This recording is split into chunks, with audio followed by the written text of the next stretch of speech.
What's good with y'all? For this ambidextrous drawing video, I'm gonna be keeping this one more Halloween themed, and I'm gonna just be drawing a bunch of Halloween characters with both of my hands. I did start this one off with the face of Michael Myers first, as I was just on TikTok live and I jumped on and I just wanted everybody to name a lot of different characters. You know, I think that Michael Myers as a character is cool though, because regardless of what's going on or who's running, he's gonna keep his composure and keep stepping, man. He's very crazy, but he's definitely in the top 10 as far as like horror characters go. As I was drawing him out though, I really put a lot of focus on just the lights and the darks of everything. Whenever I drew in his mask and stuff, for example, I made sure I didn't press down that hard. That way you could just really see his full features and everything he had on. Then the next thing I jumped to was drawing out Ghostface. We was on the topic of Halloween, and one of the things that came up during the live stream was the idea of trick or trunk. Now, you know, I'm not trying to throw shade at anybody, but I just remember being a young kid going trick-or-treating and you just kind of pick up on the actual Halloween atmosphere. I remember seeing a lot of people dressed up as the Scream character. It took me aback though, because, you know, funnily enough, I got this idea and I even seen, normally that's outside of my real like range.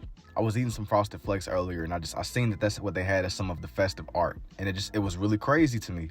Part of what made Halloween to me, at least in my eyes, was just being out and being around everybody. Even if you didn't know them personally, it just was something that was in the air, you know.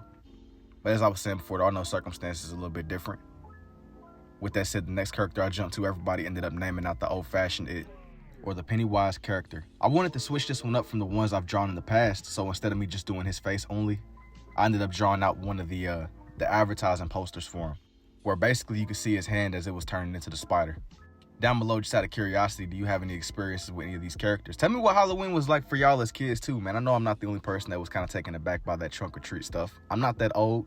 I just couldn't imagine that being the main experience now, basically. I'm not trying to sound like one of them old people be like, man, back in my day, you know, but I'm just like, man, we at least used to go to neighborhoods, like, and just see a lot of people, you know what I'm saying?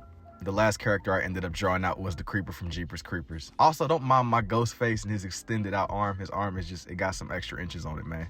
I noticed that bro's arm was super extended outwards, but at that point I was already committed. But I focused on drawing out the Creeper's face. He had on his hat, and I didn't want everything to blend in too much, so I made sure I didn't color in that dark whenever it came to his face. Once I got done drawing out a portion of his hat, I drew the top of it too, but I didn't want it to phase in too much with Mike. Here's for the red lens, and now for the blue. Let me know if it's anybody else you could immediately think of that belongs in the like Halloween tier list. Don't forget to like and follow, and I will see y'all in the next one.